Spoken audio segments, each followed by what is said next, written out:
Hello and welcome back to another episode of the Neurodivergent Connection. Today I'm joined with Teri Jay. Welcome to the show, Terry. Thanks so much for having me. I'm really excited to work with you, Reed. So before we get started, as I always like to say, I always like to ask my guests, tell me a little bit about yourself. Well, I've been a lifelong horsewoman. In 1990, when I was doing a horseback therapy program, I heard a nonverbal child speak to me. Once I had it confirmed, the suggestion was made to learn to communicate with the horses because all animals are telepathic. And then one thing's led to another. And now I know there's no limits to the amount of information you can receive from the universe. And so that has just been my mission for the last 35 years, is to share that these are abilities, not gifts, and that everybody has them. And when we use them, it leads to a happier, more abundant life. Now, before we dive into the work, how do you usually describe what you do to someone who's never heard of it before? I just tell them that we all have intuitive abilities and that people turn them off in childhood. And so if we're going to use them, it's just a matter of learning to turn them back on. And I also tell them, and this is the important part, this isn't woo-woo stuff. This is physics, energy, frequency, vibration. All right. So now what part of that description feels most important for people to understand? I would say the physics part, because physics explains everything in the universe. It just does. And I think if we just open ourselves up to this, then anybody can learn to use it. All right. Now you've been doing this work for decades. How Yes. has the way you talk about it changed over time? I think I've gotten more scientific and less, maybe, I don't want to use the word spiritual, but I don't have another word. So less spiritual, more this is energy, energetic, physics. I think that's changed a lot. The more I learn, the more I have to adapt my belief system too. All right. Now, what language feels truer than it did earlier on? Say that again, please. What language feels truer now than it did earlier on? Um, I would have to say telepathy and intuition. Now, you shared that 36 years ago you had an experience where you felt you heard a nonverbal child speak to you during a horseback therapy session. Can you walk me through that moment as you experienced it? God, it was so weird, Reed. I picked this kid up out of his wheelchair and put him on the back of one of the horses, and he looked at me and said, I have a cramp. And I said, oh, you have a cramp? Well, here, sit this way. It'll take the cramp out. And that's kind of normal with a CP child. We know that. And he said, hey, you can hear me. And of course, I said, of course I can hear you. It didn't dawn on me that he was nonverbal and that I was receiving the information telepathically. So we went about our business, and he was talking about everything but the horseback riding. He was talking about the school play and the role he was playing and his little girlfriend and everything that had nothing to do with horses. And so I'm talking out loud, responding to him, and the gal that's leading the horse, of course, is hearing my side of the conversation. So I took him off the horse and I put him back in his wheelchair, and he went back to class. And I miss his sarcasm. She said, Terry, he's sure talking great. And I said, well, he's very bright. Just because he has CP doesn't necessarily mean he has any cognitive issues. And she said, Terry, he didn't say a word. He can't, remember? And if I was a horse, I would have done a buck fart snort, because they do all three of those things at one time when they're spooked. And I was spooked. So I went into the classroom, and they put a band around his head with a pointer, and he had typed out on his computer, horse lady can hear me. And so I instantly had confirmation that I was, in fact, hearing him. So I was shocked. I went back outside, and she just said, well, you got to learn to communicate with the horses because all animals are telepathic. And I just thought, that's going to be a good thing to learn. It's just totally naive about it. Now, I'm going to bring something up, and I'm just curious if you've ever listened to this podcast before. Have you ever heard of the telepathy tapes? Oh, yes, yes. I actually was in touch with Kai. I'm trying to get on this show. I'd really like to be on there because, it's right up my alley. And the only thing that I feel different about is that the definition of intuition is just within you. Do you know what I mean? Hmm. I don't agree with that. Telepathy is between either two people or a person and an animal or two animals. That pretty much covers how telepathy works. But to me, it's just words. It's just words, maybe feelings. And if you develop your intuitive abilities, oh my goodness, you're going to get tastes and smells and sounds and feelings and visual images and moving visual images. So it really enhances the telepathic abilities for anyone. Now, what did you do immediately after that experience? Well, I was married to a horse trainer at the time. So when I got home, I just said, hey, guess what? And I, told him, and he went, oh, that's nice, dear. What's for dinner? That was the response I got. So, he after a while, he caught on that what I was getting was very helpful. And so he was a horse trainer, and he'd get new horses, and he'd say, hey, come to talk to this horse. And he couldn't understand how I could talk to the horse from in the house. So he always wanted me to go out there and talk to the horse. Mm.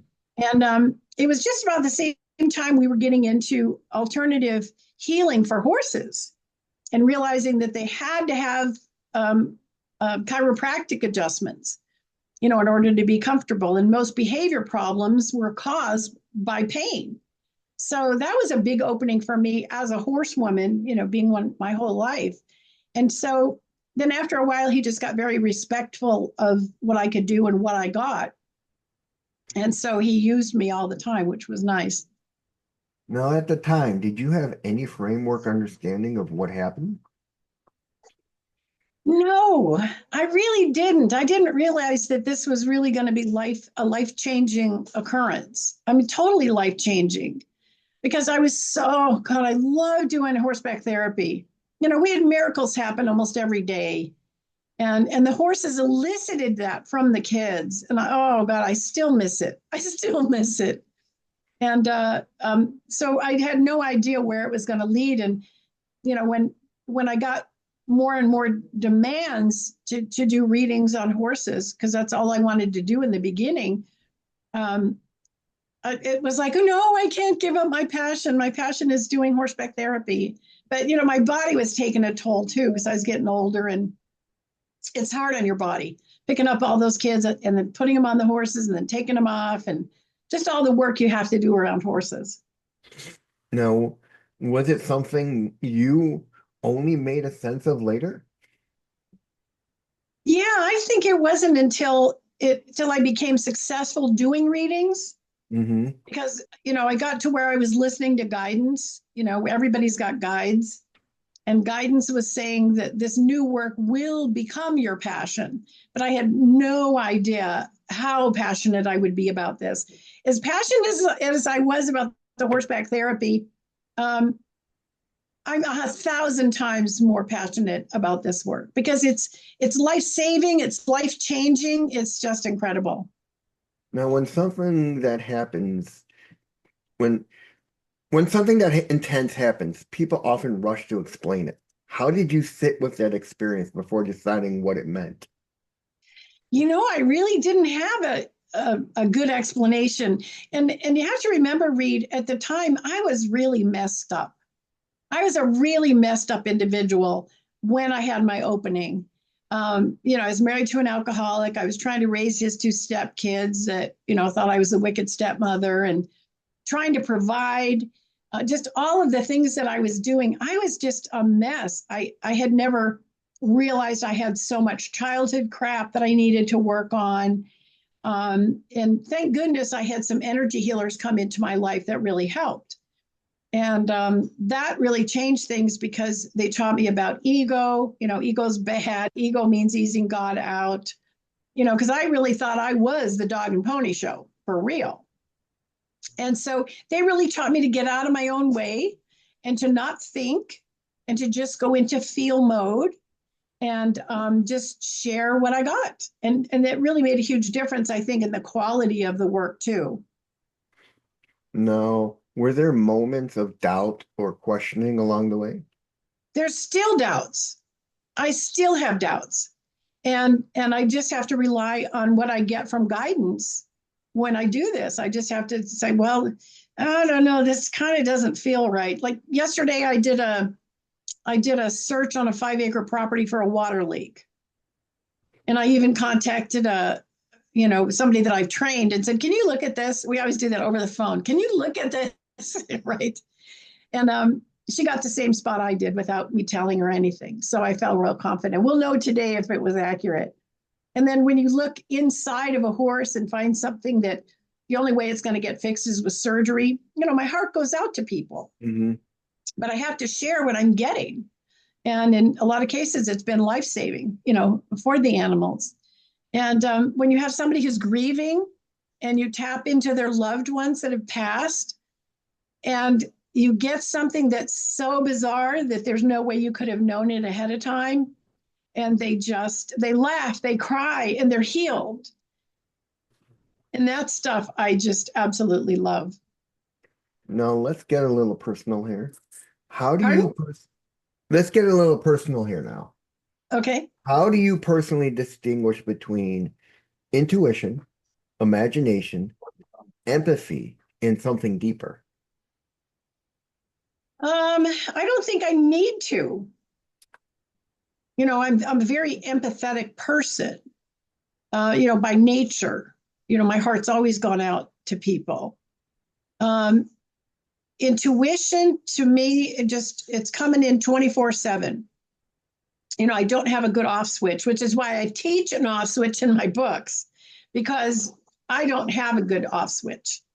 And it's to my detriment, because anytime I go out in public, I'm being inundated with information. I usually won't make eye contact if I'm in public. And as far as being telepathic, to me, all of this is what I would call maybe enhanced telepathy, because I'm adding in all kinds of aspects that are not just plain old telepathy. And as far as just doing what I'm given, sharing what I'm given, I just love doing it. Now, has that distinction evolved over time? Oh my goodness, yes. Yeah, because when I first started, I thought I was all that in a bag of chips. I mean, I really did. Because, my self-esteem and my self-worth was in the toilet at the time. So getting out of your own way, getting out of ego, learning to love yourself. Oh my goodness. If people don't love themselves, it is very difficult to do this work, because it will color and skew everything that you're receiving. So I think it's one of the biggest things that people need to learn is to love themselves and know that they're just a channel of the information. Now, you've dealt with a nonverbal that's have cerebral palsy. Now, many nonverbal autistic people communicate in ways that are frequently overlooked or misunderstood. What do you think most people miss when they assume nonverbal means non-communicative?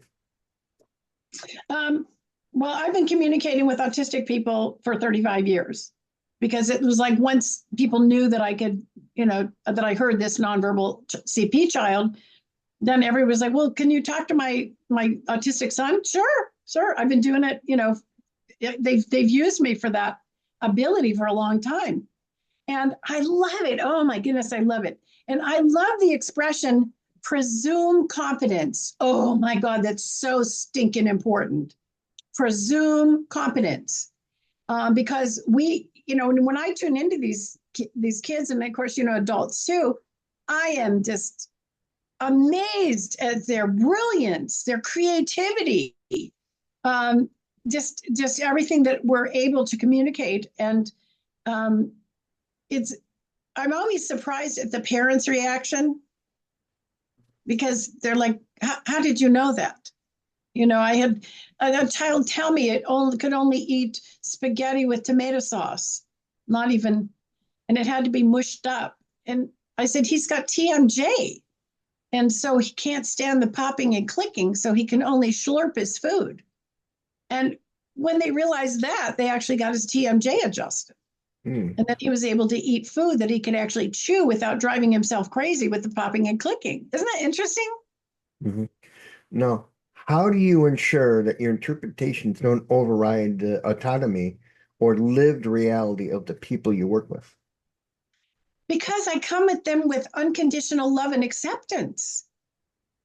I don't want to take anything away. I want to add. I want to add to what's going on with them, and maybe share things. I get health issues too, and a lot of health issues go missed with populations that can't communicate. And so, people don't understand something as simple as that there's a thing called head trauma hormone syndrome. So we've got a lot of headbangers in the population. You know that.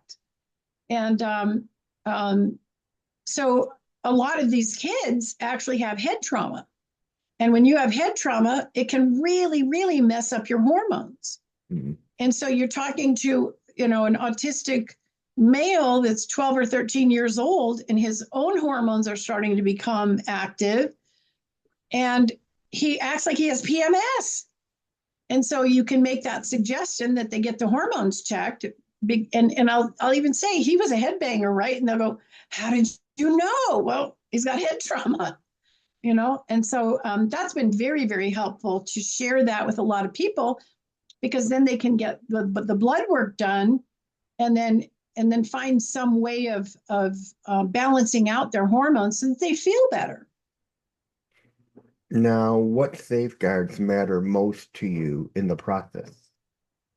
Staying out of my own way, staying grounded. We have to do grounding, which is done with visualization and intention, and trying to be really clear about the information that I'm receiving, and always being respectful. Oh my goodness, always have to be respectful. Sometimes it's so much fun. Oh my goodness, it's just so much fun. And there's some kids where you just want to hug them. You just want to hug them. They're just so adorable, and you can't do that, over the phone, obviously. But Mhm. you tell the parents, oh my God, this kid is so huggable. And you know how a lot of autistic people don't want to be touched, and, they won't hug. And so when you get that from a child, you doubt it sometimes. You go, is he really huggable and cuddly? And oh yes, absolutely. So, you do get confirmation from that. So I just think it's really important to be respectful. I want to honor them. I want to honor the communication that we get. And there's so many times where I know I'll say, I don't know what this is, but can I tell you what I'm getting, and maybe you can make sense out of it? And then Mhm. you share that, and they go, oh, we know exactly what that is. And then, mystery solved. So because sometimes, you don't want to lose anything in interpretation, but I love doing it. It's so amazing to me to be able to do it. Now, let's talk a little bit about your book. You Mhm. titled you titled it Intuitive Communication, Communicating with Those Who Cannot. How do you think about the phrase now, especially in light of disability, advocacy, and neurodivergent self-advocacy itself? Well, I think the title is still okay, because I wrote it for first responders, medical personnel, special education teachers, and caregivers. So it's not specifically for autistic populations. It works, but it's for people in a coma, persistent vegetative state with Alzheimer's or other type of dementia, strokes, TBIs, anybody who cannot communicate, even people that we assume are in a coma and not aware of anything. And so I've done that quite a bit too. So I think it still fits, because when we think of communication, we think of it as just verbal communication. I mean, maybe I should have had that in there too, but it certainly doesn't take anything away from people who communicate telepathically, or intuitively, or spell to speak people. It doesn't take anything away from that. They're just a part of the population that I was trying to address. Now, how do you respond to the autistic adults who push back on intuitive or telepathic framing? That's okay. That's their opinion. They're allowed to do that. And if they don't if they don't feel this applies to them, that's their right, and I would defend that right. But for those that do believe and that do want to use this, I want to help. I want people to realize how easy this is. And if we just get out of our own way, it's amazing what we're going to pick up when we're trying to do this kind of communication. Now, what have those conversations taught you? Oh my goodness, that there's so much more to learn. Really, there's so much more to learn. And I just want to be, in my own way, an advocate for anyone that can't communicate right there with, verbally. That we don't want to miss it. And we don't want to make assumptions about their cognition and their cognitive minds. They're brilliant. I don't want anybody to assume just because they have certain behaviors that that they have diminished capacity for learning or understanding. Now, let's talk a little bit about the families that come to see you. When working with them who are desperate for connection, how do you navigate hope without creating dependency? Well, they don't come to me. I do my work by phone all over the world. So we actually do phone calls. And I've had people say, can we do it by Zoom or can we do? Nope, nope. I want it because physicality is a distraction for me. So if I'm just on the phone, then I'm just picking up on the energetic. And in so many of the cases, the person's personality, likes and dislikes, comes through with flying colors. Mm-hmm. I mean, it really comes through. I mean, these people know their child. They know their child. And so a lot of times I'm reinforcing that and also sharing things that they are getting that the family maybe didn't realize they were getting. Now, what ethical boundaries feel non-negotiable for you? Ooh, I've got really, really tight ethics. My first one is first, do no harm. That's the first one, is first, do no harm. Because there are some times when I'm given information and told not to share it. Don't share it. It's not appropriate, but you need to know it. And that's kind of frustrating for me because, I want to share it, but if it's not in their best interest, then I won't. And the other thing is just being respectful and honoring, what's going on with the families and their person who can't communicate, using verbal skills. Mm-hmm. Now, what's something you won't claim or promise, even when people want certainty? Well, you never know what's going to come through. You just never know. And we have to remember it's not my stuff, Reed. It's not my stuff. I'm just going to be channeling that information. And I want my clients to be happy and I want them to feel that I've addressed their concerns or issues.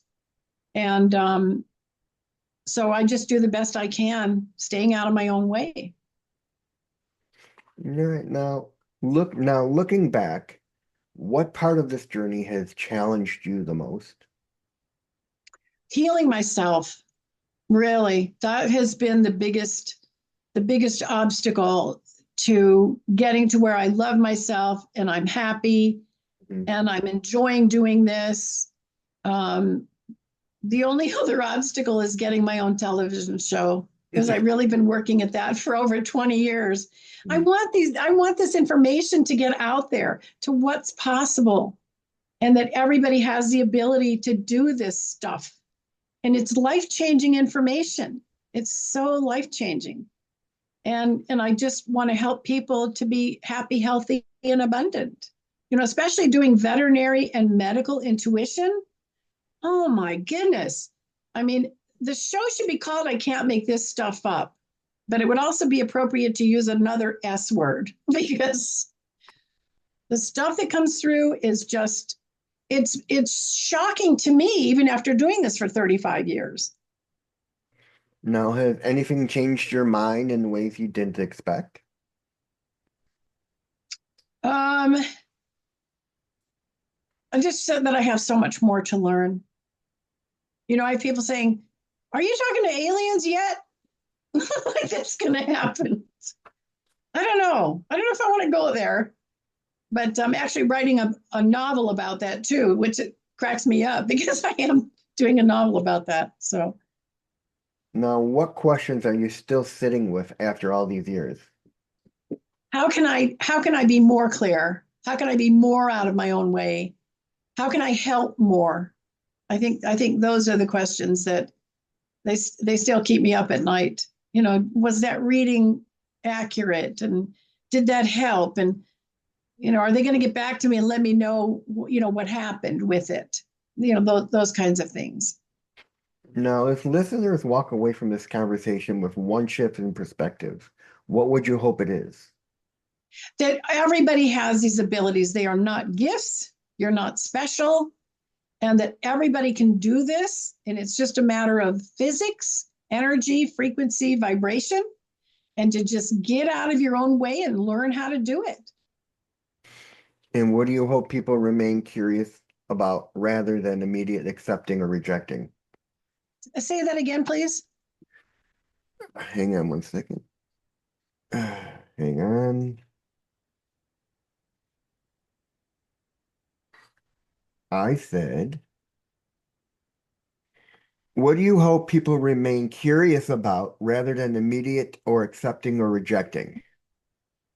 Just what's possible, to just investigate it. If they're curious, investigate it. I'm not the only one doing this, and I think that there's other people that are doing it. And if they don't like my approach, or you know, then find somebody whose approach you like. But investigate it. Get curious, and also give it a try. Try it out. All three of my books teach you the same steps and teach you how to develop your own intuitive abilities and telepathic abilities. And I think it's just life changing to be able to do this work. And finally, where can people find out more about you online and get a hold of you? The best place is my website. It's terijay.com. And on that website, you can email me, you can sign up to schedule a reading, and you can also purchase my books. I also have workshops.